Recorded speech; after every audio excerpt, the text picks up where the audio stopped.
Picture a sweet, devout girl from a small town in Germany, Anneliese Michel. This big smile, loved going to church, and dreamed of becoming a teacher. A totally normal life until she turned 16.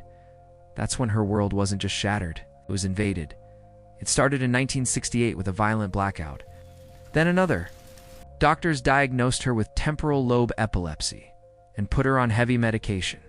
But the medicine didn't work. In fact, things got so much worse. While she prayed, Anneliese started seeing demonic faces, twisted and snarling, mocking her faith. She smelled the stench of burning hellfire that no one else could. Then came the voices hissing in her ear. "You're damned, you will rot in hell." Holy objects like a crucifix or a rosary felt like they were burning her skin. She couldn't even walk past a picture of Jesus without her eyes hurting. By 1973, she was spiraling into a living nightmare. The doctors had no answers. They upped her medication, but Anneliese was convinced something else, something ancient and evil, was inside her. Desperate, her deeply religious parents turned to the Catholic Church for help.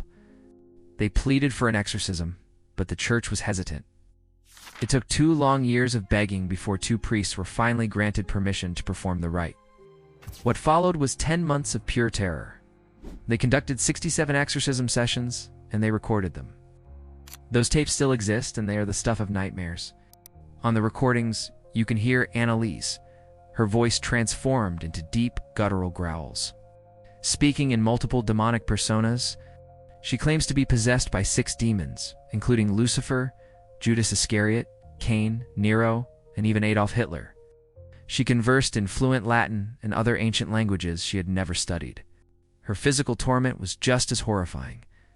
Witnesses saw her body contort into impossible positions, her back arching until her bones cracked. She would perform hundreds of squats a day until her knee ligaments ruptured. She ate spiders and coal, licked her own urine off the floor, and bit the heads off dead birds. For 10 months, she barely ate, believing the demons wouldn't allow it. She wasted away, becoming a skeleton covered in bruises and sores. On July 1st, 1976, after the final rite was performed, Anneliese looked at her mother and whispered, "Mother, I'm afraid." Those were among her last words. She died in her sleep that night, weighing just 68 pounds.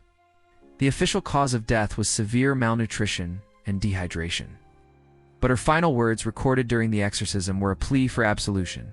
Her parents and the 2 priests were put on trial and convicted of negligent homicide. To this day, pilgrims visit her grave, and some claim you can still hear her cries on the wind.